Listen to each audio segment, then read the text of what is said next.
Assalamualaikum dan salam sejahtera. Anda bersama saya Nabilah, Khaleeda. Ini Niaga AWANI. Seperti biasa pada jam ini kita akan berikan laporan berita bisnes kewangan ekonomi dalam dan juga luar negara.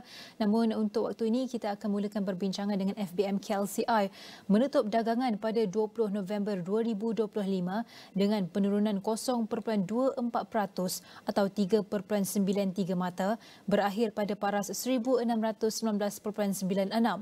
Penurunan ini berlaku selepas indeks mencatatkan kenaikan intraday ke paras tertinggi 1629.69, namun tekanan jualan menjelang penutupan menolak indeks ke bawah.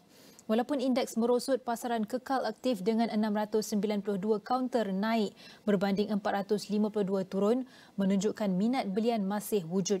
Jumlah dagangan pula meningkat kepada 4.70 bilion unit bernilai 2.94 bilion ringgit, menandakan aktiviti pasaran yang rancak walaupun sentimen berhati-hati. Pergerakan ini turut dipengaruhi oleh faktor global termasuk rally saham teknologi selepas keputusan kewangan kukuh Nvidia. FBM KLCI sempat mencatat kenaikan pada sesi tengah hari ke 1628.24, namun aksi ambil untung menguasai menjelang penutupan. Dan minggu ini jelas memperlihatkan turun naik yang ketara menimbulkan persoalan tentang hala tuju pasaran dalam masa terdekat. Dan itu tadi adalah bagaimana prestasi semalam. Jadi untuk mengulas lanjut bagaimana prestasi untuk minggu ini, kita bersama dengan Syed Muhammad Kifni, Syed Kamarudin, Ketua Strategi MBSB Research dalam talian. Syed, selamat pagi. Assalamualaikum. Waalaikumsalam. Okey, mungkin saya boleh jelaskan bagaimana prestasi FBM KLCI sepanjang minggu ini memandangkan beberapa faktor mungkin mempengaruhi pergerakan pasaran saham. Silakan. Okay, terima kasih.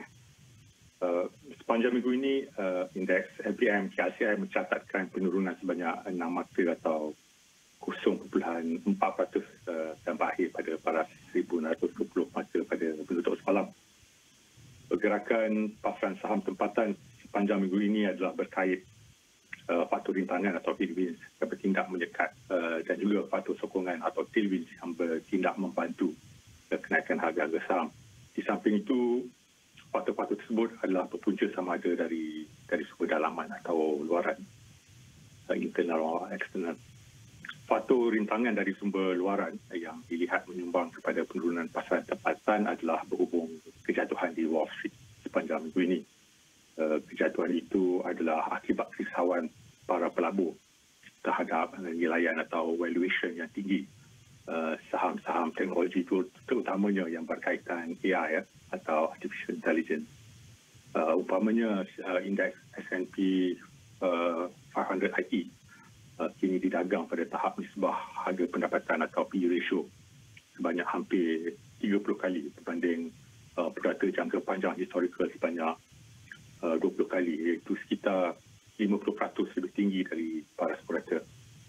Di samping itu, pasaran saham Wall Street juga dipengaruhi oleh data ekonomi yang kurang memberangsangkan dengan pasaran pekerjaan Amerika Syarikat menunjukkan tanda-tanda kelemahan dengan kadar pengangguran kini naik ke paras tertinggi dalam tempoh hampir 4 tahun. Manakala faktor sokongan dari sumber dalaman yang dilihat membantu pasaran tempatan sepanjang minggu ini adalah berhubung pengumuman 2 hari lalu bahawa jumlah dagangan luar Malaysia telah terus berkembang sebanyak hampir 14% tahun ke tahun pada bulan Oktober lalu, yang juga menandakan pertumbuhan 2 digit bagi 2 bulan berturut-turut. Perdagangan luar yang lebih kukuh ini berpunca dari peningkatan ekspor dan import yang masing-masing berkembang hampir 16% dan lebih 11%. Dan kalau kita nak bagi lebih terperinci dengan berdasarkan apa rangkuman saya kongsikan tadi, mungkin apa kaunter ataupun sektor mana yang mendahului dan mana yang mengalami kejatuhan? Ini penting untuk pelabur ambil tahu. Silakan, Syed. Sepanjang minggu ini hanya 4 daripada 13 indeks sektor bursa Malaysia didagang pada tahap yang lebih tinggi. Indeks sektor pembinaan mengalami peningkatan terbesar, naik sebanyak 2.6% sepanjang minggu ini. Prestasi positif indeks sektor pembinaan dipacu antaranya oleh kenaikan lebih 4% harga saham Gamuda, yang juga merupakan syarikat pembinaan yang paling besar bersenarai di bursa tempatan. syarikat tersebut dijangka akan mengumumkan beberapa keputusan tender tidak lama lagi yang mungkin akan meningkatkan jumlah pesanan atau order book sebelum akhir tahun ini. Manakala indeks sektor kesihatan turun sebanyak 1.1% sepanjang minggu ini, harga saham syarikat sektor kesihatan terutamanya pembuat sarung tangan atau handler telah mengalami kejatuhan semenjak beberapa minggu lalu. Ini berhubung kejatuhan nilai dolar Amerika berbanding ringgit. Ini adalah kerana produk sarung tangan lazimnya dieksport dalam denominasi dolar Amerika dan kejatuhan mata wang tersebut dilihat akan mengakibatkan penyusutan jumlah pendapatan dalam nilai ringgit. Jadi bergerak harapan Syed, kalau kita nak melihat apa jangkaan hala pergerakan pasaran saham dalam masa terdekat, terutama apabila menjelang pilihan raya negeri Sabah pada hujung minggu akan datang. Dalam tempoh masa terdekat, berikutan jangkaan berlanjutnya ketidaktentuan pasaran atau market volatility di Wall Street berhubung kerisauan para pelabur dan kadar tinggi nilaian semasa saham terutamanya yang berkaitan teknologi AI, kami menjangkakan indeks BMKSI akan bergerak dalam julat yang mendata pada tahap rintangan sekitar 1635 dan tahap sokongan pada parasi psikologi 1600 mata. Namun, kami berasa optimis bahawa trend dasar atau underlying trend bagi indeks BMKSI adalah positif. Ada beberapa faktor yang dilihat akan menyumbang kepada jangkaan menaik pasaran dalam tempoh masa sederhana. Faktor pertama adalah asas ekonomi Malaysia yang baik dengan permintaan domestik yang mampan dan dagangan luar yang pelbagai atau diversified. Ini dilihat mengurangkan impak tarif Amerika syarikat terhadap ekonomi negara. Baru-baru ini, angka rasmi pertumbuhan KDNK Malaysia suku ketiga tahun ini telah diumumkan. Pertumbuhan KDNK tahun ke tahun bagi suku ketiga telah mencatatkan peningkatan kepada 5.2% berbanding 4.4% pada suku sebelumnya. Ekspor bersih telah menyumbang secara positif kepada pertumbuhan KDNK suku ketiga dengan kelebihan dagangan berangan dan perkhidmatan berkembang sebanyak hampir 14% tahun ke tahun. Manakala aktiviti belanjaan domestik terus berkembang disokong oleh keadaan pasaran buruh yang sihat dan tekanan inflasi yang terkawal. Sehubungan itu dengan mengambil kira pertumbuhan kukuh dalam suku ketiga yang impak yang kurang ketara daripada peraturan tarif oleh Amerika syarikat terhadap aktiviti perdagangan luar, NBASP Research telah menyemak naik ramalan kami bagi pertumbuhan KDNK Malaysia untuk tahun ini kepada 4.6% daripada 4.3% sebelumnya. Kami juga meramalkan KDNK Malaysia akan tumbuh sebanyak 4.3% pada tahun hadapan. Dan seiring jangkaan prestasi ekonomi makro, prestasi korporat juga akan dilihat akan terus baik dan mencatatkan keuntungan yang sihat pada tahun ini dan juga pada tahun hadapan. Dan faktor kedua adalah kami lihat kepasukan semula dana-dana asing akan turut menyumbang kepada kenaikan harga-harga saham. Pelabur antarabangsa dilihat akan kembali pasaran Asia Tenggara secara amnya dan pasaran tempatan khasnya berdasarkan asas ekonomi yang baik dan prospek kenaikan nilai mata wang ringgit berbanding dolar Amerika. Ini berikutan jangkaan penurunan beberapa kali kadar faedah oleh result persuan syarikat dalam tempoh 12 bulan akan datang. Dan faktor ketiga adalah jangkaan trend positif indeks LBMKLCI didukung oleh nilaian yang relatif murah. Pada masa kini indeks LBMKLCI didagang pada nisbah harga pendapatan sebanyak kurang 15 kali. Ini adalah di bawah taraf purata 10 tahun historikal sebanyak 16 kali.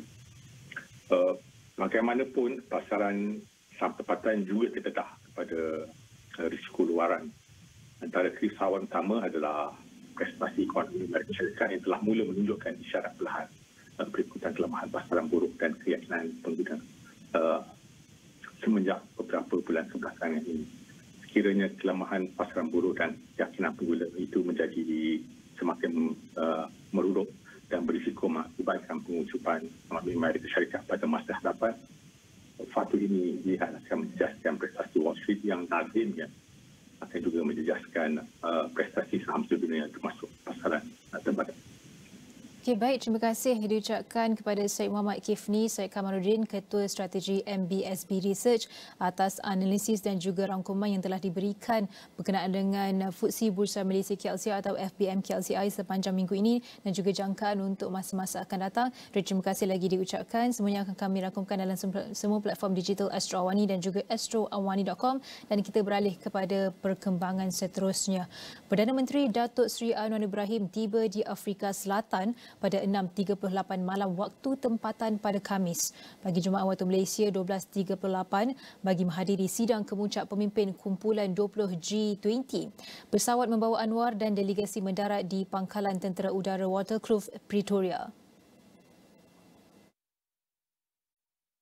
Lawatan kerja beliau selama 4 hari bermula 20 hingga 23 November ke Afrika Selatan adalah bagi menghadiri sidang kemuncak pemimpin G20 di Johannesburg sebagai tetamu Presiden negara itu, Nabilah Cyril Ramaphosa.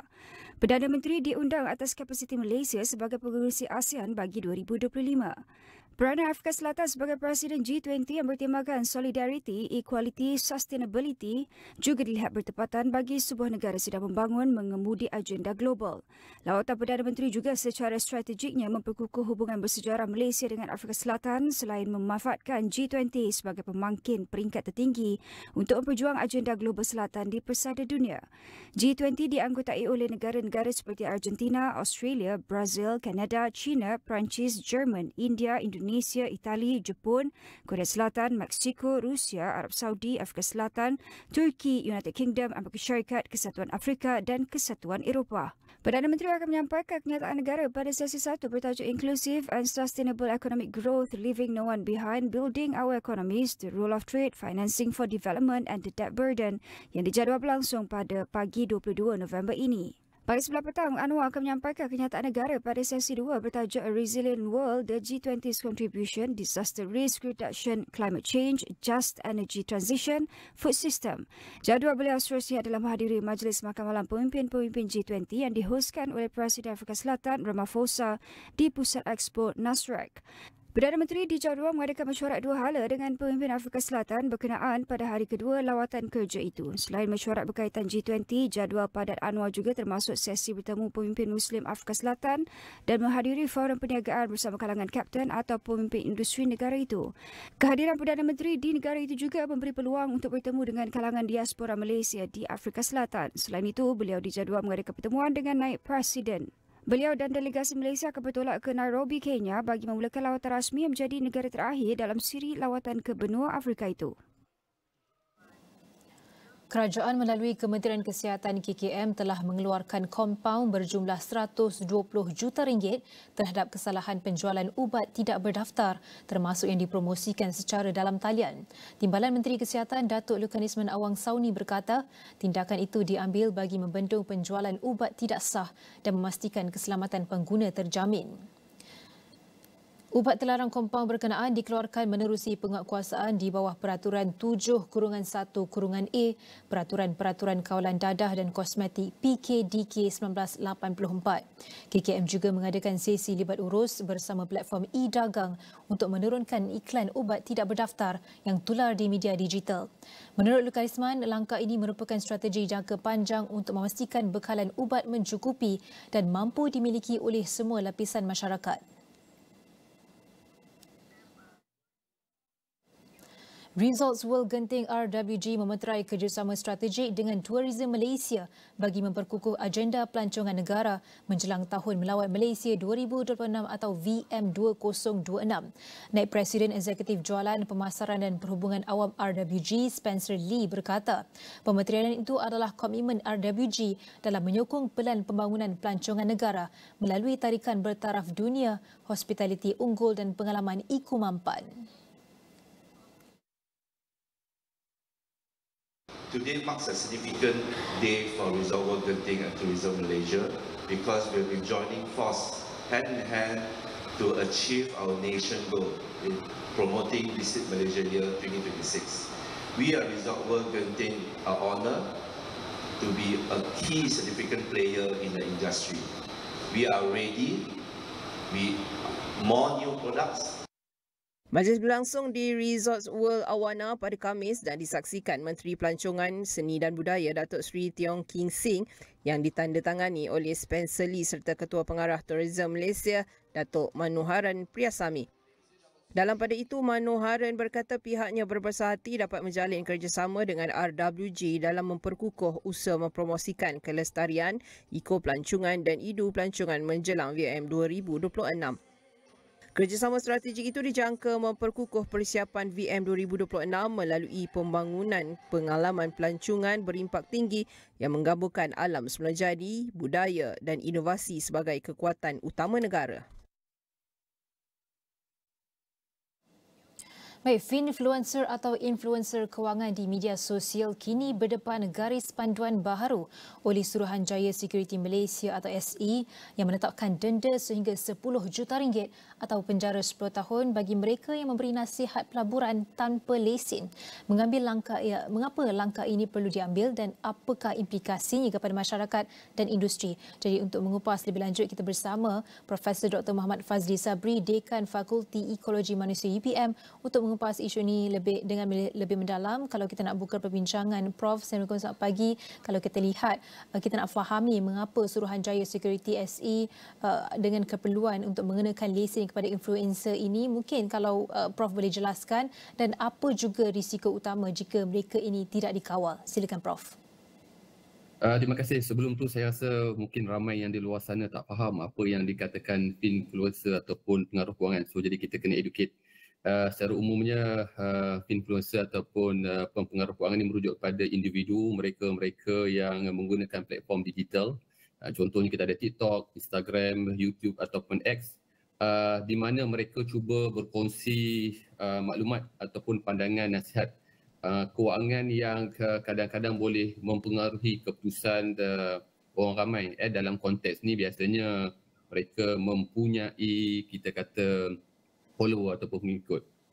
Ini yang menjadi kerisauan dan juga kebimbangan. Kenapa saya tak nafikan bahawa terdapat dalam kalangan influencer ataupun pengaruh kewangan yang memang kompeten, yang mempunyai kelayakan profesional, tapi majoritinya hasil daripada observation saya melihat bahawa pada masa sekarang ni semua orang mampu dan juga boleh bercakap dari soal kewangan, terutamanya yang kita menjadi risau kebimbangan adalah mereka yang tidak kompeten, yang tidak ada pengalaman, kemahiran dan sebagainya, tidak bercakap tentang soal kewangan, terutamanya berkaitan dengan simpanan juga pelaburan. Bila kita cakap tentang simpanan dan juga pelaburan, kita dapat lari daripada risk and return, risiko dan juga pulangan. Ini yang menjadi kebimbangan sebab akan mereka yang tidak kompeten akan terdedah kepada isu-isu berkaitan dengan scam penipuan.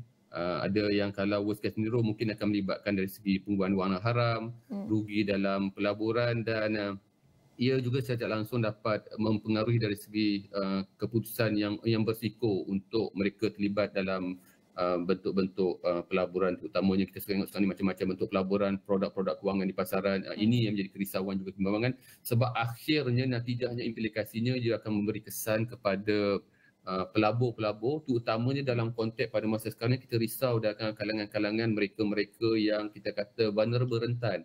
Contohnya adalah pengguna-pengguna muda, pengguna milenial, ataupun mungkin dalam kalangan suriuma, wanita yang mempunyai tahap risiko toleransi risiko rendah, dan juga mereka-mereka yang mungkin kita kata pelabur-pelabur ataupun mereka yang berada dalam peringkat umur warga emas. Itu yang menjadi kerisauan dan juga kebimbangan kita. Sekarang ini jelas apa itu influencer dan siapakah target market mereka di media sosial. Tapi sekarang kita nak lebih faham dari segi denda. Garis panduan baru ni meletakkan denda sehingga 10 juta ringgit ataupun penjara 10 tahun. Pada pandangan Prof, adakah hukuman ini wajar ataupun terlalu keras? Sebab ada juga yang timbulkan persoalan ini di media sosial seolah-olah lebih berat daripada jenayah. Jadi mungkin Prof boleh jelaskan. Saya melihat bahawa mungkin kalau kita nak samakan dengan jenayah tu, tapi ini mungkin dia akan membawa kepada jenayah kewangan. Yang paling pentingnya kena lihat kenapa denda sehingga mungkin ramai katakan denda 10 juta, penjara sehingga 10 tahun ataupun kedua-duanya sekali. Kita harus faham bahawa bila kita melibatkan dari segi soal pelaburan terutamanya, ada kalanya kerugian itu bukan sekadar melibatkan RM100-200. Malahan kalau kita tengok saban hari di media-media arus perdana sebagai contohnya, kita dipaparkan dengan kisah-kisah berkaitan dengan ramai dalam kalangan rakyat Malaysia yang terdedah dengan pelbagai bentuk skim pelaburan yang memberi kesan yang sangat signifikan di mana kerugian kadang-kadang melibatkan hampir ratusan ribu dan ada juga kes-kes yang melibatkan juta. Jadi terutamanya kita tengok dari segi pelaburan-pelaburan sekarang kita banyak pelaburan kata kripto sebagainya, kemudian pelaburan spekulatif dan juga segi penipuan. Ini saya rasa dapat memberi peringatan bahawa kita tidak boleh sewenang-wenangnya memberi maklumat. Kalau maklumat itu tak apa, tapi lebih kepada nasihat terutamanya dalam pelaburan-pelaburan yang spesifik ataupun tertentu. Yeah.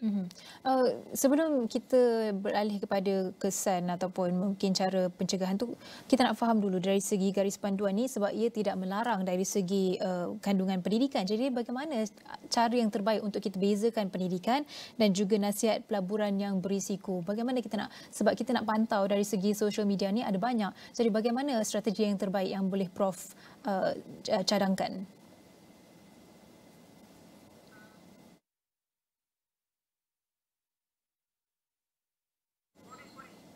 Okey, kalau tadi Prof telah kongsikan sebenarnya bagaimana ia bermula, ini adalah tujuannya untuk memberi awareness kepada orang ramai supaya tidak menjadi mangsa kepada penipuan oleh finfluencer di social media ini. Jadi ada juga dalam kalau kita lihat garis panduan oleh SC ini, sebenarnya dia tidak menghalang dari segi pendidikan ataupun pendidikan dari segi kewangan. Jadi bagaimana untuk membezakan pendidikan yang betul dan juga nasihat pelaburan yang berisiko yang kurang baik. Jadi bagaimana strategi terbaik untuk kita pastikan kedua-dua ini dapat kita bezakan dengan kaedah yang betul. Prof, silakan.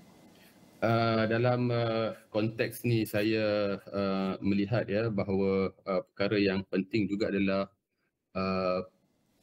sebaik-baiknya finfluencer ataupun pengaruh kewangan ni haruslah mempunyai kelayakan profesional seperti yang dinyatakan oleh Nabilah tadi, bahawa tidak jadi masalah. Dia yang menjadi masalah apabila kita memberi nasihat pelaburan kepada pelaburan tertentu spesifik. Okay? Tapi sekiranya kalau kita nak memberi sebagai contoh tips, panduan, guideline secara umumnya berkaitan dengan simpanan dan juga dia tidak jadi masalah, ia tidak menghalang. Jadi menunjuknya kan bahawa masih lagi terdapat kebebasan dalam kalangan finfluencer, pengaruh kewangan untuk mereka meningkatkan tahap literasi dalam kalangan rakyat Malaysia. Tapi saya lebih suka mencadangkan bahawa adalah sewajarnya sebaiknya, sebab kalau kita tengok beberapa negara jiran sebagai contohnya Singapura, US, UK, mereka juga telah memperuntukkan undang-undang untuk menghalang finfluencer yang tidak kompeten dari segi memberi maklumat berkaitan dengan kita kata pelaburan dan sebagainya. Sebab kita harus faham bahawa bila kita cakap tentang soal ni di Malaysia, kita ada dua lesen utama. Sebagai contoh, kita cakap di Suruhanjaya Security, ini kena ada dari segi nasihat pelaburan, kena ada Capital Market Services Representative License ataupun kita kata CMSRL. Kemudian kita juga ada lesen daripada BNM, terutamanya sekiranya mereka terlibat dari segi untuk memberi nasihat dan juga produk. Ini sebenarnya lebih kepada dari segi nak protect dalam kalangan pengguna supaya ataupun pelabur mereka tidak terdedah kepada risiko kita kata dari segi kerugian dalam pelaburan tadi itu. Apa mungkin cabaran Prof, pandangan Prof untuk dari segi penguasaan garis panduan ini, terutama pada era media sosial yang bergerak dengan laju dan juga kompleks, dan adakah ini juga menandakan literasi kewangan dalam kalangan rakyat Malaysia ini sebenarnya rendah, dan bagaimana kita boleh memperbaiki, sebab bukan saja semata-mata kita nak salahkan pempengaruh kewangan itu saja. Betul, saya setuju bahawa kita pun tidak boleh letak 100% kesalahan ataupun kepada finfluencer. Kita juga harus hargai usaha-usaha mereka untuk terus meningkatkan tahap literasi dalam kalangan rakyat Malaysia. Yang paling penting sebenarnya saya rasa juga adalah kita sebagai seorang pengguna, sebagai seorang pelabur harus cerna, harus lebih smart, terutamanya dalam kita membuat pilihan ya, dalam juga membuat keputusan berkaitan, yang paling pentingnya pastikan kita dapat maklumat yang sahih. Kita juga mempunyai peranan untuk sebagai contoh periksa dari segi maklumat yang kita terima. Kita kena pasti menunjukkan bahawa di sini perlu ada due diligence dalam kalangan kita sebagai pengguna, sebagai pelabur, untuk memastikan apa sahaja nasihat panduan yang kita terima tu kita dulu kena cek dululah sebelum kita buat keputusan sebab risikonya. Tapi dalam masa yang sama juga saya melihat bahawa dari segi enforcement, dari segi penguatkuasaan juga harus kita laksanakan untuk memastikan bahawa tidak ada orang mengambil kesempatan di atas. Sebab sekarang ni kita berada dalam dunia digital, terdedah kepada perkara-perkara ini. Jadi concerted effort daripada penguatkuasa juga harus kita tingkatkan untuk memastikan bahawa pengguna pelabur Malaysia terus dilindungi daripada pelbagai bentuk risiko penipuan, kerugian dan sebagainya tadi. Selain daripada yang saya maklumkan bahawa finfluencer ini harus juga meningkatkan kompetisi mereka. Prof telah pun memberikan sedikit nasihat kepada mereka yang menerima maklumat dari dalam talian. Tapi kalau kita nak pergi ke finfluencer ni, mungkin adakah peraturan baru ni sebenarnya ada ubah cara finfluencer ni beroperasi? Mungkin mereka akan beralih kepada kandungan yang lebih selamat, yang mungkin tak terlalu terikat dengan peraturan dan sebagainya. Adakah benda sedemikian akan berlaku, Prof?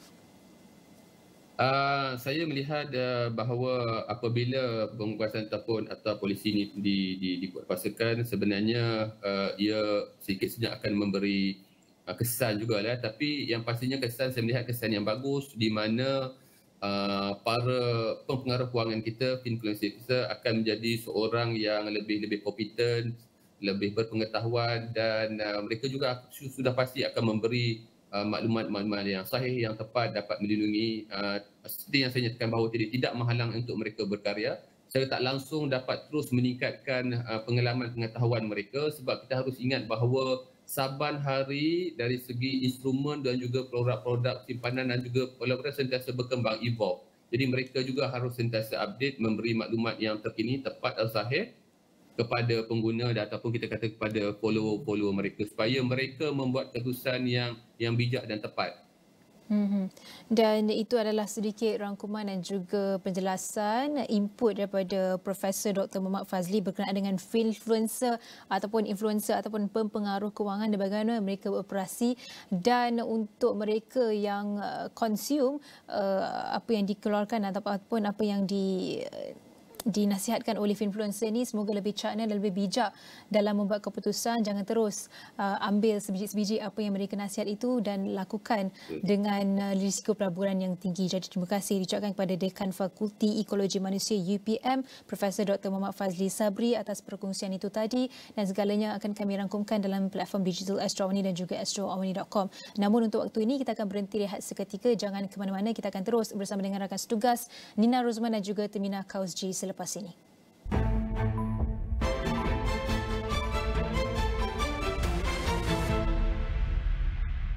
Kini anda boleh stream hiburan tanpa henti dan Netflix hits dengan Astro One. Mungkin ini permulaan terbaik untuk aku fikir dulu.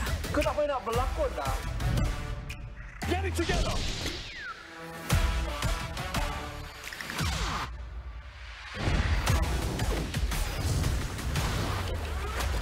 빨리 가야 돼.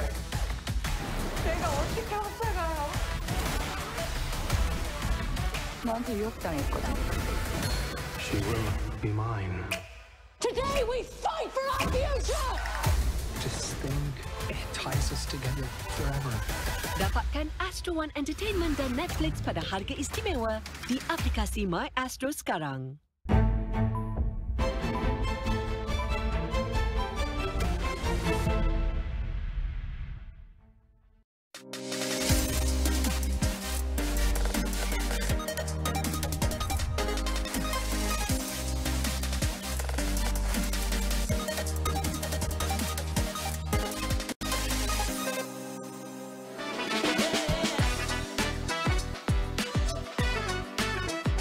For over 25 years, Invest Selangor has fostered relationships with government agencies, key industry players, educational institutions and local communities.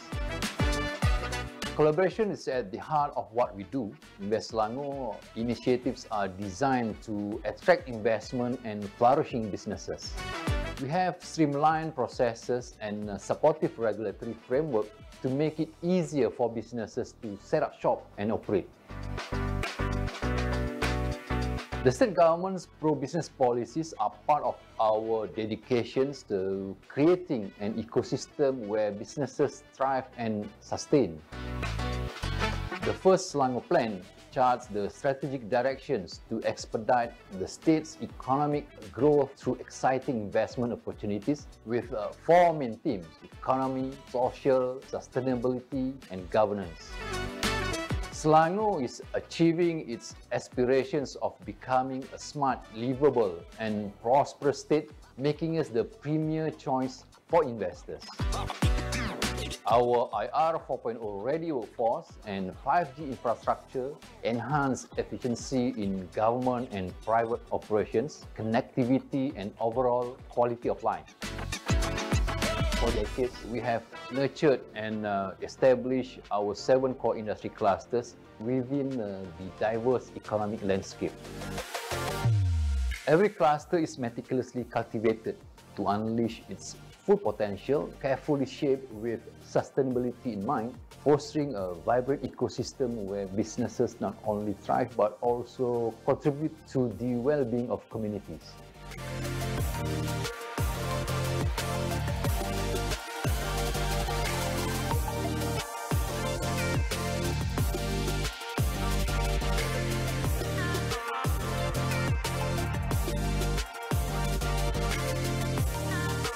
Selangor's economic progress is set to continue into its next chapter, and we would like you to be part of it.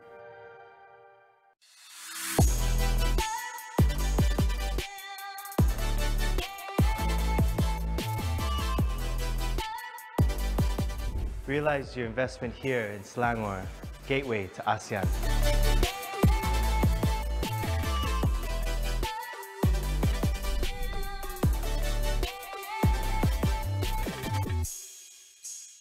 Selangor Investor Appreciation Award hosted by the government of Selangor State, and we know that this award is to celebrate all the key players, industry players, and what drive them to success in Selangor investment, definitely. And as we want to start, we want to understand more, how does this recognition and award fit into the overall economic broader future? And for that, I welcome you, our guest. Ready with me is YB Tuan Eng Zehan, Exco for Investment, Trade and Mobility. Hello. How are you, YB? Very good. Thank you. Thank you so much for joining me. All right, maybe we start with the big question. Let's begin with the broader economic perspective. How do you see this award and recognition is very significant to industry player and the overall economy? This appreciation award is to honor and to recognize the investor who invested in Selangor. And we would also like to take it as a platform to thank all the investors that invested in Selangor, to thank them for their contribution towards the growth of the economy in Selangor. So I also look at this award as the networking session for the industrial players, for them to get to know each other. I think this is a very good platform to connect all of them together. Yeah. And we know, and this recognition doesn't stand alone. How does this recognition align with Selangor investment long-term strategy? And because through this kind of appreciation award, we can reinforce the position of Selangor being the gateway to ASEAN. And Selangor is well connected, infrastructure is well connected, and we have a lot of good infrastructures. We also have a very effective government agency in Selangor that will help all the investors to ease their way of doing business in Selangor. So I think this is another strength that we have in Selangor, and we would like to promote this to all the potential investors. Correct. And to sustain this strength and momentum is not easy, because the investor always looking what's next, what's big. So moving forward, what some of the policies or initiatives that we can expect from Selangor to maintain its position as the most preferred investment? Selangor is the only state in the country has the 5-year plan. So at this moment, we have Rancangan Selangor Pertama, or Selangor First Plan. And in very soon, we will be launching the Selangor Second Plan, Rancangan Selangor Kedua. In this plan, we spelled out clearly all the potential initiative, all the potential projects and the policies that we're going to have in the next 5 years. I think this is very important. This kind of 5 years plan is very important for the investor to know before they make the final decision where to invest. They need this kind of information to plan for their investment. So this is the only state that we are having this kind of 5 years plan, and it helps them to make the right decision which state is the best destination for their town investment. All right, we know this is a recognition award are given to all the industry players, the companies that has been driving the success of in Selangor. But for the new investors, seeing this award, seeing this recognition, is planning to invest in Selangor, what would you say to that? I think this can serve as the encouragement to all other potential new investors that Selangor is a premium business hub, not only in Malaysia actually. It is the premium business hub for this region.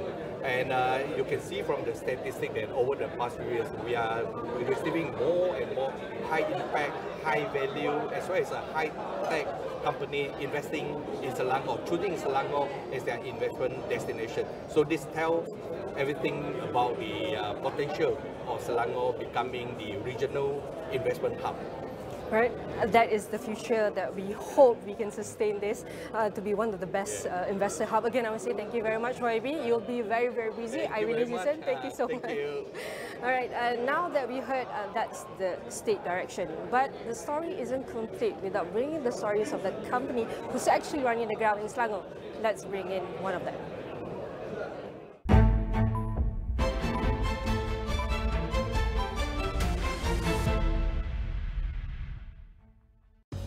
Tariffs on imports of products from China reaching up to 145%.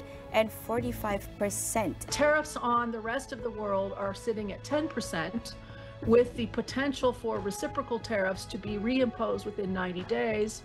Kunjungan rasmi Presiden China ke Malaysia ini menunjukkan komitmen kedua-dua negara untuk meningkatkan hubungan diplomatik ke tahap yang lebih strategik.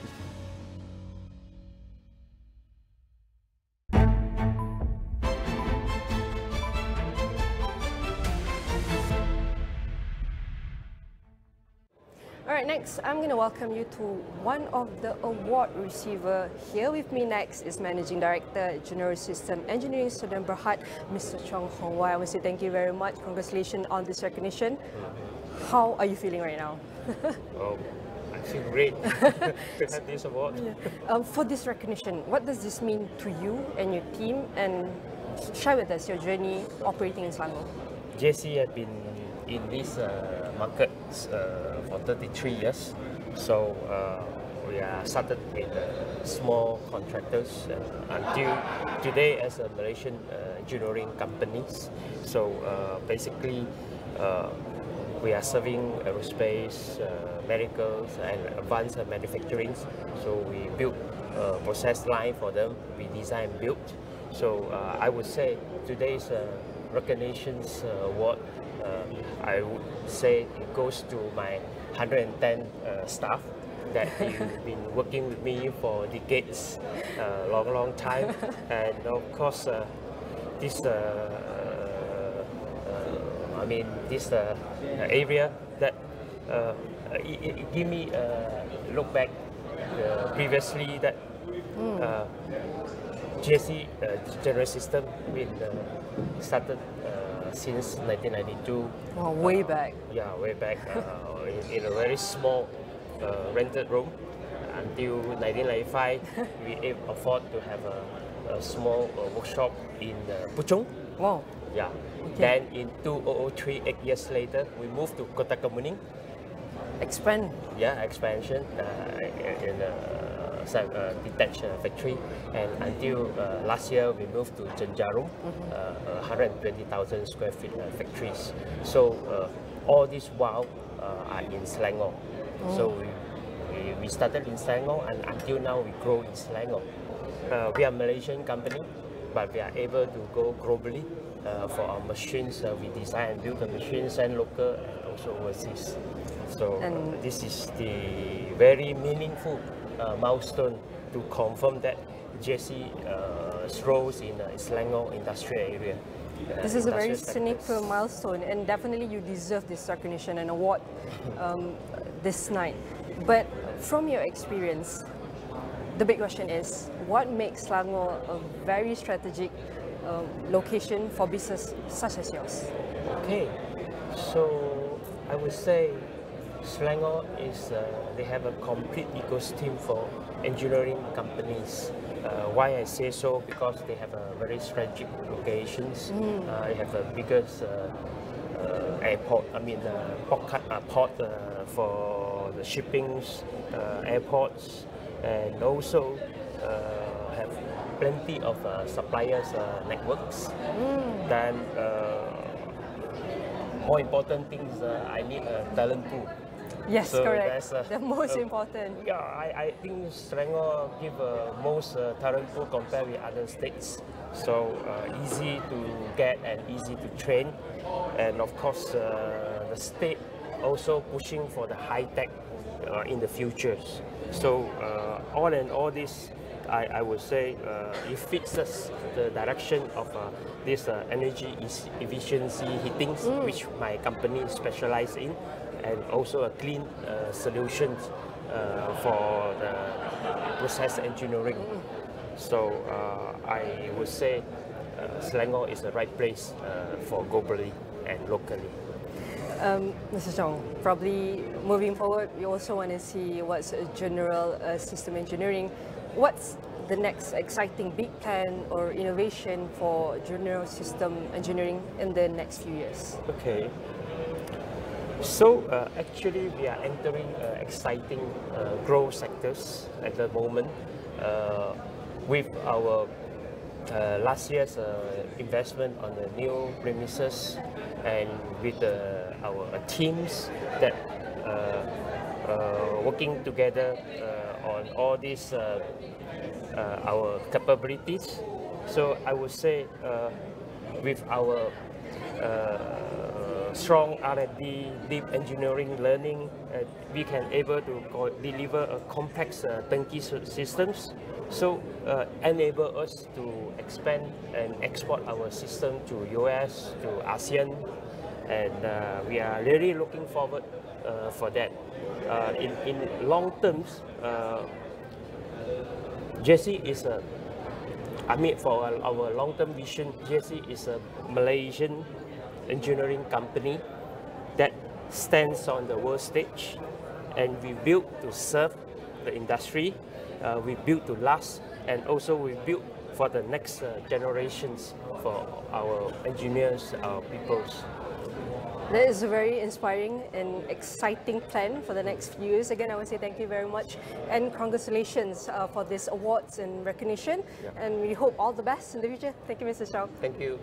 All right, we've heard from the local engineering, and now let's widen the lens and hear from a global brand and why they choose Selangor as its base.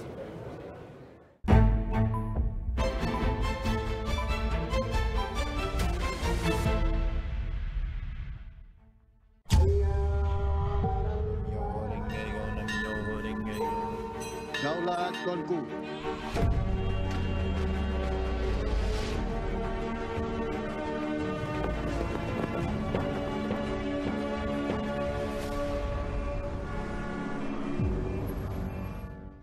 Di dalam setiap berita yang dibawa, konteks amat penting. Kami sentiasa membawakan yang tergempar dan terkini. Pastikan Astro AWANI menjadi pilihan anda, tidak kira di mana sahaja anda berada.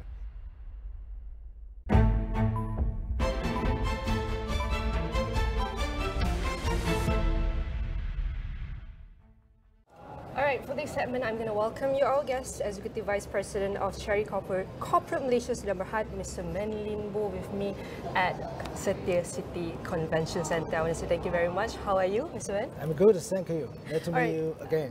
Nice to meet you again.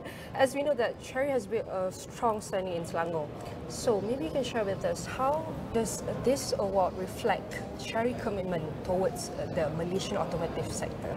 Okay. First, thank you for inviting. Today, we are honored to receive this award. As you know, Cherry Corporation Malaysia. We from the 3 years ago, we be here. We back again. We come here. Welcome back. Yes, we first we have the very big investment. First from the Sri Lanka, the province, we have the factory. This factory, we from beginning we produce the Omada Jeku. Oh. Now this car is more popular now in this market. Currently, we have near the factory. We set up the R&D center with our factory. During the February in this year, we already have the groundbreaking another new big factory. Wow. In the barbering. Okay. Barbering the project. Even from the February, we already have the very good ceremony. Even during the last week, we already to start the first steel structure store, not already done. So if like this, we including the currently existing the factory, even the income the factory, including the third the factory.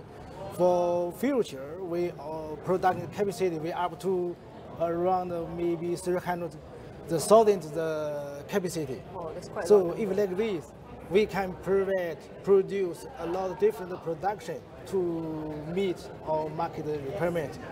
We can produce our cherry, the new production to the local market. A lot of achievement here. I want to say first, congratulations to you and Cherry for making success until here. But maybe you can share what are some of the key drivers or key factors for Cherry's growth and success hub in Selangor? Okay, good question. Let's all the chairman often mentioned when we are Cherry Corporation company. We according the based on the principle, we be somewhere for somewhere. Okay. We in somewhere for somewhere, be somewhere.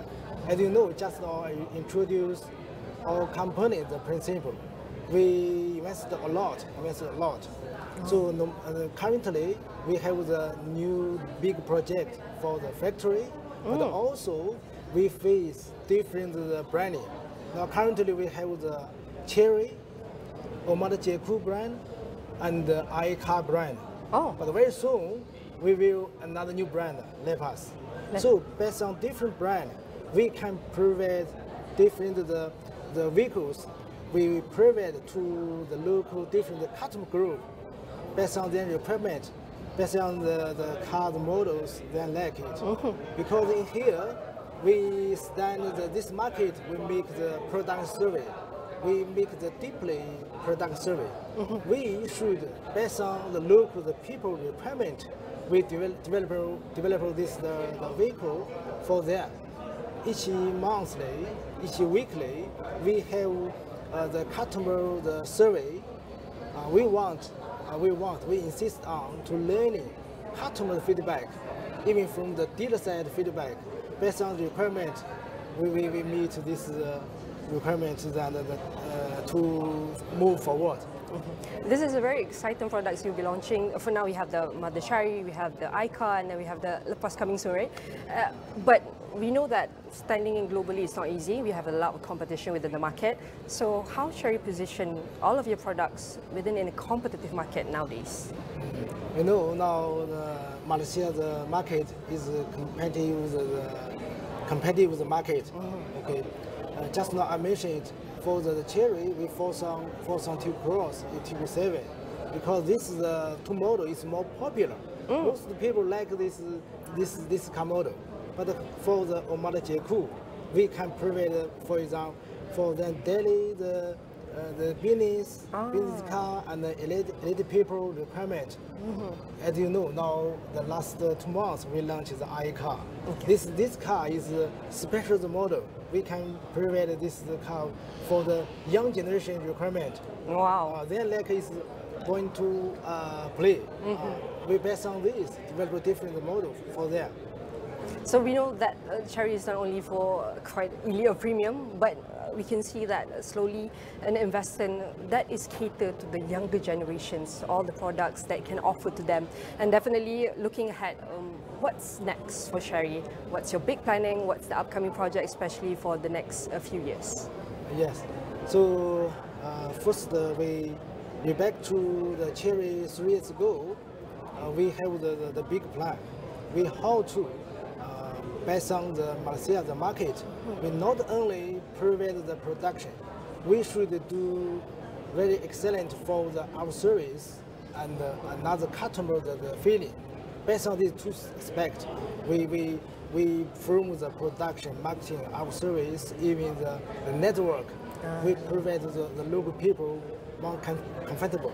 So currently we also set up the R&D center in the Malaysia. Okay. Yes, based on this, we provide more deeply to support the local the production.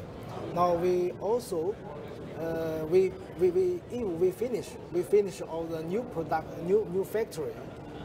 As you know, this factory will finish. We can up to the product capacity around 300,000. But based on this, we can create more and more jobs. We can bring all the new production, new technology to here, to the local. But also, we R&D, we can base on the local requirement to development, to meet local special requirements. All right, definitely this is a very insightful sharing, but probably lastly, Mr. Min, can you share with me, is there any new enhancement initiative or within the current pipeline, or you're going to surprise us? For the new future planning? Yes, future planning. For the current one, do you have any new enhancement for the current project? Yes, so besides just now I introduced this for the plant, the new plant. But for another second, we want to set up with the R&D center in the local, to meet the different requirements. All right. Again, I want to say thank you very much to Mr. Milinbo, Executive Vice President of Sherry Crawford Malaysia. Again, I hope to see you again. And not only that, we want to say thank you to all of our guests. And we can say that the discussion from the state level policy to industry capabilities and even a global brand expansion, we can see that this award, one thing is clear, Selangor investment story is being built through strong collaboration and a long-term vision. And that's it from Selangor Investor Award for 2023-2024, and I'm Rozman signing off. See you next time.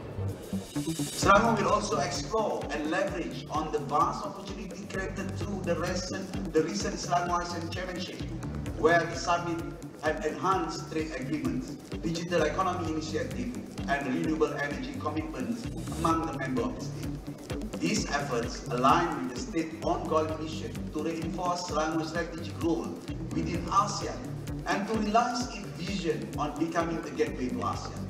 Selangor sees the potential of sub-regional collaboration and cooperation in building up our industry supply chain across the region and shall take the lead to exploring this further.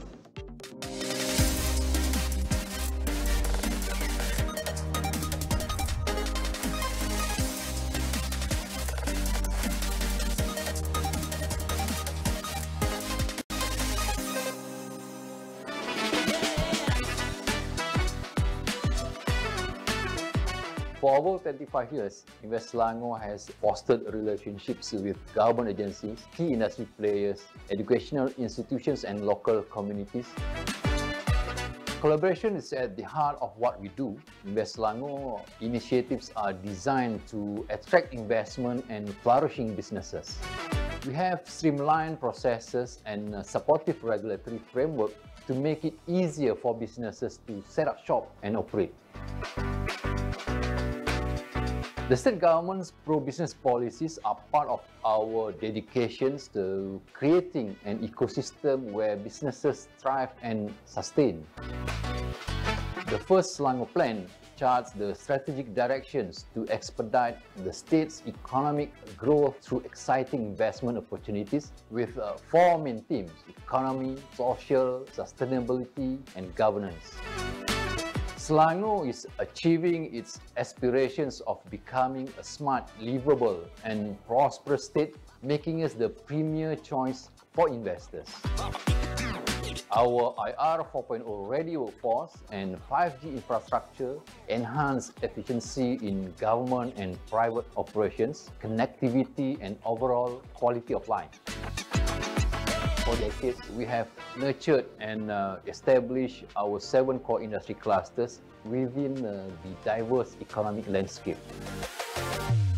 Every cluster is meticulously cultivated to unleash its full potential, carefully shaped with sustainability in mind, fostering a vibrant ecosystem where businesses not only thrive but also contribute to the well-being of communities.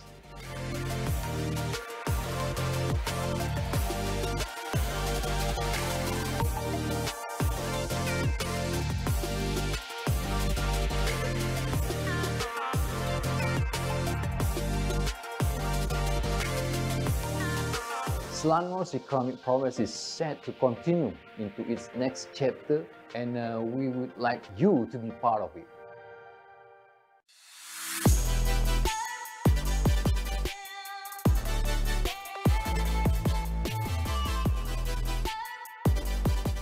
Realize your investment here in Selangor, gateway to ASEAN.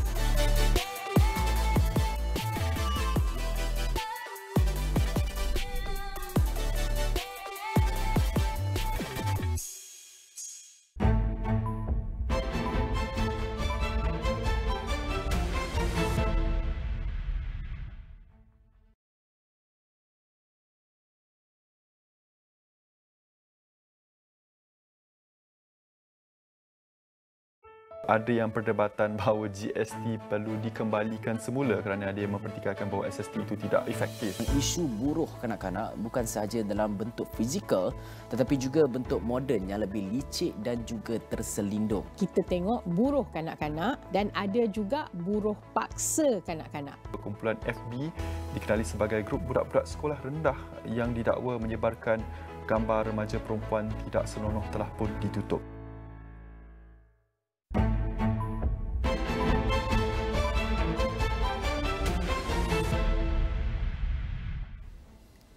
Hello and welcome to Niaga Spotlight with me, Tehmina Kaoosji. Niaga Spotlight takes us through the week in economic analysis and future affairs. Now today on Analysis, our spotlight falls on COP30 and ASEAN, looking at sustainability data and prioritizing it in particular. Now following the tail end of COP30 in Belém, Brazil, where the global climate conversation is shifting from ambition to execution. At last year's COP29 in Baku, developed nations committed to mobilize at least $300 billion per year by 2035 for developing countries and to work towards a broader goal of $1.3 trillion annually in external climate finance by the same year. For ASEAN, the stakes have never been higher. The region needs roughly $3 trillion of infrastructure investment by 2030 to build climate-resilient growth models. Weak sustainability disclosures and fragmented reporting systems are no longer so-called back-office issues. They are investment risk issues. In a moment, I'll be speaking with Sharath Martin, Senior Policy Consultant at ACCA Asia Pacific and also trustee of both WWF Malaysia and the SHIFT project. He's been tracking the region's move from reporting as compliance to reporting as more of a credibility perspective. And today we'll zero in on how ASEAN businesses could be evolving in the new climate finance era. A very good morning, Sharath. How are you doing today? Good. Sorry, I forgot your name. So, Sharath, let's move on into the discussion itself. Now, COP30 has stalled on scaling climate finance from $300 billion to about $1.3 trillion a year. From an ACCA and investor readiness perspective, what level of disclosure quality must ASEAN companies look at being able to demonstrate? Thank you, Tehmina. I'm glad you raised the point about stalling, because I think what we need to also appreciate is there has been a stalling or a scale back in EU. For example, very recently, the EU Parliament has decided that more than or close to 95% of its companies would no longer have to report under their CSRD, which is Corporate Responsibility Sustainability Reporting Directive. Right. Now, against that light, and then in US, they've pulled completely out of the Paris Agreement. Exactly. A lot of ASEAN businesses, including Malaysian businesses, are asking, then why should we? Are we being too aggressive? So maybe let's deal with that question. Right? Where's the leadership, quote unquote? And I think there is an economic perspective to what should drive us. So a few facts. Firstly, we are expected to be the 4th largest economy by 2030. We've got about 670 or more people in ASEAN, a major trading region, and the 3rd largest labor force outside India and China. So it's in our fundamental interest how we look at this issue. Now, what are the kinds of climate risks we probably will face? So according to some studies, Philippines and Indonesia are number 1 and number 2, followed by Myanmar in terms of most affected by major natural disasters caused by climate change, right?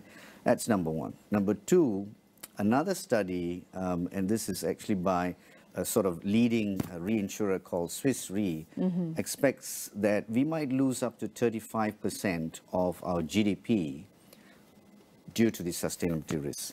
So I think it is important that 35%. Right. Anything that goes above, the 1/3 mark, it should make everyone sit up in shock and take action. Indeed. And so I think this is why we need to realize that in ASEAN and in Malaysia, we have to do what is right because it's in our interest. It's not about dovetailing the requirements of another region. And you very rightly called out the fact that the climate finance doesn't seem to be coming in. What is this point too? That we're going to have to fund ourselves out of this problem ourselves. The money is not really going to come from all those places that we have expected and seen before in decades past. ASEAN, Asia is going to have to start to look at how it's going to fund these problems ourselves. So we're clearly looking at, well, this brave new world at the tail end of 2025. Now, ACCA's own research as well, Sharath, as you mentioned, it's warning of that 35% of ASEAN's GDP. So where do you see these biggest reporting blind spots? Let's talk a little bit more about them in detail. Yeah. So I think it'll be helpful to understand and maybe contextualize where ASEAN is in terms of adopting something that we call this Global Sustainability Reporting Standard. It goes by the name of ISSB, the International Sustainability Standards Board has issued these standards. Now, let me roll off a few of these country names that have already adopted the standard in ASEAN. Indonesia just decided to adopt it in July. Thailand, I believe it was only last month, in October. Malaysia and Singapore were one of the first few to do so. And I think Philippines, they're going through a bit of a sort of legislative, regulatory overhaul. And as they do that, they plan to do the same, right? Now, if you collect these countries, they represent about 85% of ASEAN's GDP. Exactly. Right? So I think it's looking pretty positive if you just look at which of the major ASEAN economies are already committed or in the process of just ratifying and harmonizing their local legislation. Right. So that would be talking about the transition risk in a little bit of a while. How about let's looking at value chain emissions as well, Scope 3. Now that's something which both regulators as well as industry stakeholders are quite sensitive around. Yeah. No, I want to address the point that you raised, which you used the word blind spot. And I think one of the, because from our conversations with various stakeholders, I would say the issue is less around the physical risk or the transition risk per se, but rather interestingly, it's the blind spot that many boards and C-suites are looking at sustainability reporting primarily as a compliance-driven issue. A box-ticking mechanism. And they're getting concerned because of all these regulator-driven initiatives.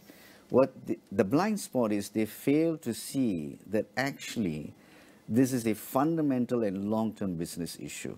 And that's how they should be viewing these disclosures that they need to start looking at. Because it's going to tell them Are they going to lose their competitive advantage? When? And how are they going to pivot around these issues? And that's a major issue, Tehmina, because a lot of them, I think some of them are even trying to speak to the regulators about relaxing and loosening some of these regulations. But it connects delaying to them, etc. Right. Yeah. And it connects to my earlier point, right? Sustainability risks are so embedded in our economy. We're going to be faced with it. We're not going to get all these buttresses and financing that we think we might. We're going to have to raise it on our own. And so how are you going to raise financing, whether from the capital market or from your bankers, if you don't have credible, high-quality sustainability disclosures? Can I give you one more little example? Absolutely. Today, if you wanted to go to the bank or if you wanted to go and raise money in the capital market, you need good quality financial reporting. Things are audited. And in fact, it's not just the financiers. If you've got a key customer or a key supplier, they often want to know what your financial health is. All those prerequisites, yes? It's a given. It's a given, and it's been around for decades. I think going forward, people will want to know, for the same reasons, are you going to be around? Because if you're going to be around, then I want to do business with you. If your trajectory looks a bit wonky, then I'm not sure if I want to invest choose in you, yes, or go somewhere else, right? So have we started to see these shifts? It's only just begun, I would say, because honestly, we are in the first year of reporting cycle for places like Malaysia and Singapore, right? So maybe ask me this question a year from now, and I'll tell you how people have responded to it. But just also let's help the audience to understand that sustainability disclosures are not completely new. There have been other frameworks around, and voluntarily a lot of organizations have been doing it. What's different is now the regulators have decided, and this is part of a movement with G20, G7 and all of that, that we need to start making these things mandatory. That's where mandatory versus voluntary. Yeah. Got you on that. Now, that brings up another little question, which I would really like to get your thoughts on. So you've mentioned the big ASEAN economies that are on track, and, you know, insofar it's acceptable, the pace at which it's going. Yeah. But the rest of the region, though, Sharat, is still building basic capacity. Now, what is the economic cost of this, quote-unquote, two-speed ASEAN framework when it comes to sustainability reporting? Right. No, it's a great question. So I want to wind us back a little bit to the fact that if we've got these 4 or 5 economies which constitute about 85% of ASEAN, I think that takes away the risk of a two-speed economy in ASEAN, because by and large, they're pretty much following the same set of, you know, reporting standards in sustainability. And they are major economies, right? So the value chain impact would be brought along. Of course, there's Vietnam, and we've got to deal with Vietnam because it's also a major part of the supply chain. But I would be less worried about the two-speed effect. But to go back to another word that you use around capacity building, yes, that is a major area that needs to be focused on. It needs to be focused on by even people in my space who are accountants and finance professionals, because we need to apply the same kind of thinking, rigor, and mindset to how we do financial reporting with sustainability reporting. Correct. We need ecosystem providers who are doing valuation work, who are looking at the quality of data. And perhaps maybe even some more reporting around supply chain exclusion, which is already being noted. You know, I want to bring up this point because it's been kind of bugging me of late, which is a lot of people seem to be trying to sweep too many SMEs into what you described earlier as the Scope 3 emission. And I think it is important to remember that the regulators intentionally did not roll out mandatory sustainability reporting to SMEs. It's just too burdensome. Mind you, that's what EU has just done in scoping back 95% of very large companies. It was because of the EU companies complaining of the administrative and reporting burden. But in ASEAN, I think we've got the regulatory balance right. Now, the issue though is should we go after all SMEs to make them report just because they're in Scope 3? My view is no. And in speaking to a number of people who are in this space, no. But if they are material, even SME, for whatever reason, is material to the risks that a larger company is reporting, then yes. But it's often a sort of, how would I put it? It's a bilateral willing buyer, willing seller relationship. You want to help your SME do the right thing and provide the right disclosure. You're to thrive and to minimize harm and impact, right? Absolutely. You're going to invest in the supply chain. If you take companies like Petronas, they routinely invest into their supply chain, not just for sustainability, but for various other reasons. And many other companies do the same. So I think that is got to be a factor that people start having the right balance. Don't overdo this. And if I may be a bit critical, I see a lot of people taking advantage of this opportunistic thing where they're trying to push products. This deadline of sorts, right? And including a whole bunch of SMEs. And I think we need to take the chill pill for a while because, you know, honestly, the larger SMEs who are part of a material part of the value chain and risk to a listed company, great. Go ahead, you should do it. And honestly, if you're an SME, you should be thinking about this as a competitiveness lens, right? A competitive edge, a business edge. Absolutely. Sharat, thank you for the conversation so far. We take a quick break. Don't go anywhere. We'll be right back with the rest of this conversation only on Niaga Spotlight.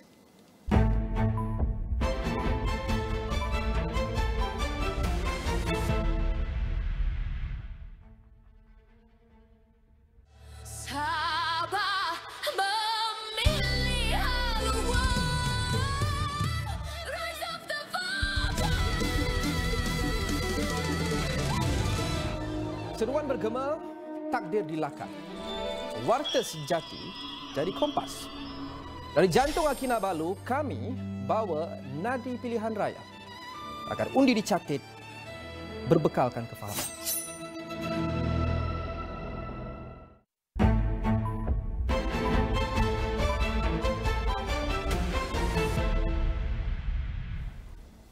Welcome back to Niaga Spotlight, still with me, Tehmina, Kaoosji, and today we're looking at COP30 and ASEAN, and in particular prioritizing sustainability data for businesses, of course, all around the region.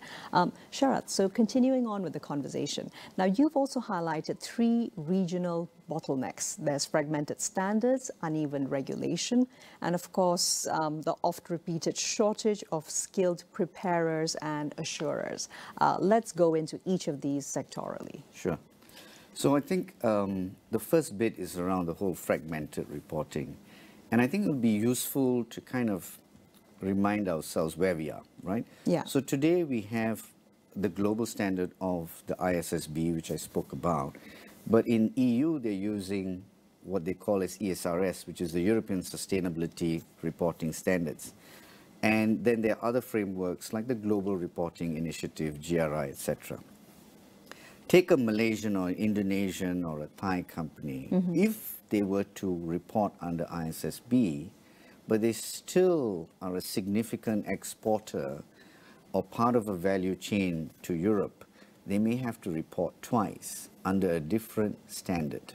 Now, to some, that may sound, well, that's unfortunately how business is. But I want us to go back a peg, which is in financial reporting, Tehmina, there is only one standard. And that's the International Financial Reporting Standard, which governs the whole accounting space. So if we can have one standard on financial reporting, I see no reason why we can't scale this back, just like how our EU friends have scaled back and asked the world to converge to one. It's in ASEAN's interest that we can't keep, you know, being the ones where the reporting burden is being pushed to. We now have to learn how to flex as a supply chain and speak to our colleagues in EU and say, no, we need to start converging. So the fragmented standards is a big issue. It is a big issue, and it does not seem like one which can be, which will resolve by itself. It will take a certain amount of perhaps even shareholder advocacy to be able to push this forward, right? I think it's shareholder advocacy. It's also I would call it policy-making advocacy. And what do I mean by that? So if you look at major policy-making bodies, and in particular I'm going to focus on, say, the ISSB again. Sure. There is no one on the board from ASEAN. Remember, I talked about That's a red flag. 670 million. That's a red all flag. All of those things, right? If I go to other policy-making bodies like IMF and World Bank, you have a similar situation of very significant underrepresentation. Sure. So ASEAN needs to learn how it needs to dial up the policy-making advocacy and make sure we're at the seat of the table. Standard setting, Tehmina, needs to be understood as part of policy-making, because once standards are set, you've got to follow it, right? And we cannot just be recipients just because we've been recipients since our independence. It's time to be part of the game and to learn how to climb that value chain, so to speak. Shape the policies of the future. Our population demands it, our businesses demand it. We have a lot at stake, the climate risk. So yeah, we need to do something. Absolutely. Now, I think that brings us to you being able to integrate the various parts of expertise that you are able to bring to the conversation, Sharath. Now, from your vantage point with WWF Malaysia, let's look at nature-related risks in particular. There's deforestation, water stress, amongst other, even biodiversity loss, all of which in different measures we are also experiencing in Malaysia and across the broader ASEAN landscape. Absolutely. Absolutely. I mean, there are a few things I'd like to say here. Firstly, there was, in fact, and I'm going to quote a PwC study on this. Sure. It was about 2 years ago where they said about 55% of the world's GDP comes from nature, right? And if it's a very simple point I hope the business community gets. If that is your breadbasket, then look after it. Tehmina, biodiversity loss, deforestation, what we need to understand, which I don't think business people understand well enough, is the whole value chain. For example, why should we be concerned about just the tiger conservation? Yes, it's a species in which we are proud of as a Malaysian, but it's the apex species. And the apex species is the guardian of the entire health of the ecosystem below it. Lose that, and it tells you that the ecosystem below is unhealthy and it's going to be a little fragmented. What does that mean for companies which basically make their money from agriculture? The products may be of lower quality, the volume of the products may get affected, and you're going to have all kinds of supply chain issues. Water is another issue that we should be thinking about, because water comes from the water cycle. The forest is a really important part of that water cycle. So there are a number of things I think the business world needs to lengthen its scope and understand. Yeah, the expansive lens perhaps, and also that brings us to perhaps facing the reality, Sharath, maybe, that ASEAN businesses are maybe underestimating how quickly all of these environmentally anchored issues are actually going to become balance sheet issues and reflected very quickly in returns and gains, etc. It's not a bubble that can consistently continue expanding for infinity, right? Yes. I would say a few things. And firstly, we just spoke about the ISSB, and they've come up with these two standards. One is general principles, the second was on climate. But they're already working on future standards, one of which is on biodiversity. It's a long word, sorry. Biodiversity, ecosystems, and its ecosystem services. Maybe, in short, we could say it's on nature, right? So to the business world out there, they need to be expecting that there's going to be a future standard, just like there is one on climate, there's going to be a future standard on nature. Right. Don't start preparing late and then end up on this whole, oh gosh, the regulators have gone into this compliance frenzy again. No, because of the point we made earlier, nature's your breadbasket. You should start looking at the dependencies and the impact that nature's having on you. Now, in WWF, we are part of the signatories to something called the Task Force for Nature-Related Financial Disclosures. And we're doing a study this year, Tehmina, with 4 institutions around how would they be impacted by this reporting framework? Right. Because this reporting framework is going to be very used useful. by ISIS. Yeah. Absolutely. And so about next year, we'll be releasing those findings, and hopefully you'll give us an opportunity to come and share what those findings are. Because to your point, the ecosystem is being impacted. We need to talk about how we're dependent on it, and therefore our future income generation is going to be dependent on it and impacted, and how in turn we are impacting nature. It's no longer a nice to have, it's a must have, because that's the only way in which life in its current form is able to perpetuate. Which brings us to the fact that when it comes to disclosures and sustainability reporting, right, it can also end up being awfully generic. What type of quality is being looked forward to, particularly, let's say, let's place the goalpost at roughly around 2030 now? Well, I think we're already beginning to see what we call as illustrative type of sustainability reporting guidance that has been issued. I think the Securities Commission Malaysia has done that.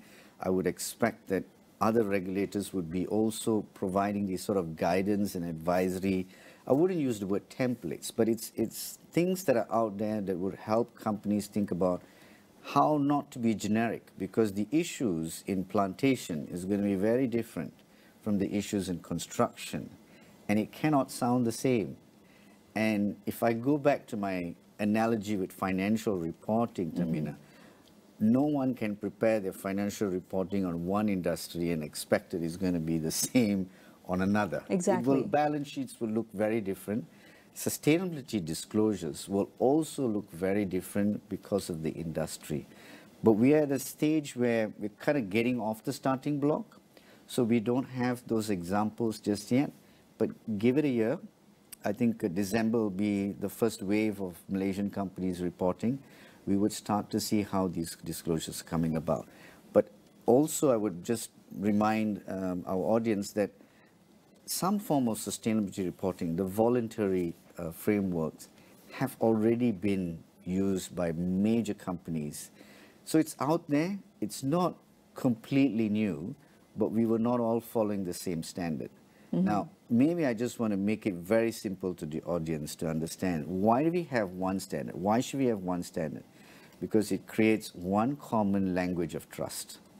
If you're using a different way of doing it, I'm using a different way of doing it, I'm going to have to spend so much time trying to figure out what you mean by your sustainability disclosures, and likewise. But if you're using one standard, same language, same trust. And smoother transition and harmonization as well. Sharath, let's land this conversation on an issue that you just spent a little bit more time on, which was very interesting from the top-down perspective, right? Looking at SMEs and the regulation around it. But at the same time, whether or not all particular SMEs, especially the smaller ones, will be given the grace to be left outside of the scope remains to be seen. So what then would be the most realistic path to bring SMEs into compliance as a whole without overwhelming them?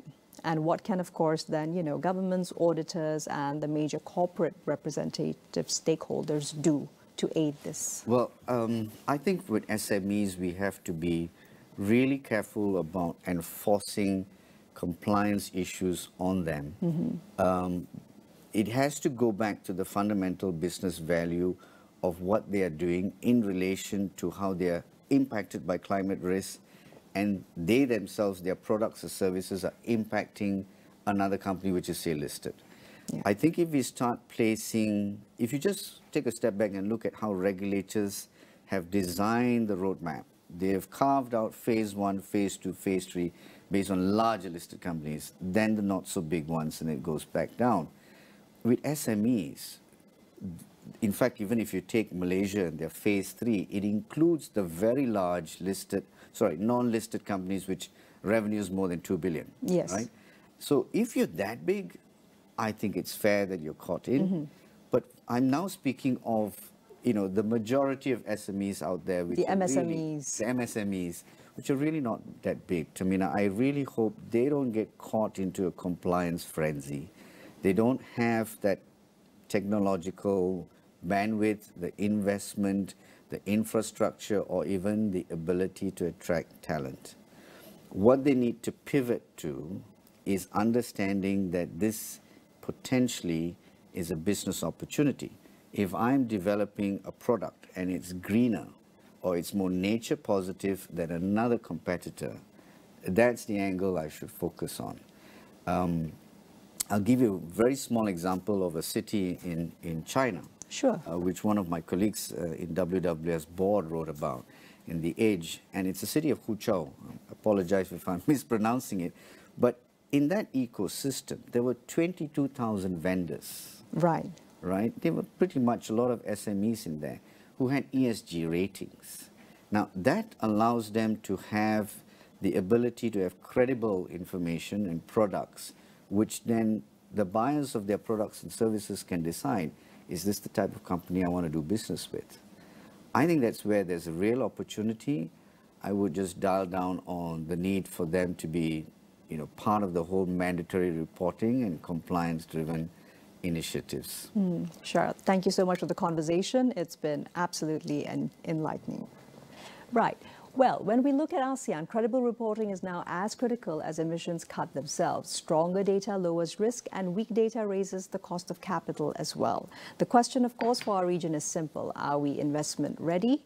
And with that, I'm Kaoosji signing off for now. Here's to a productive week ahead. We'll see you next time.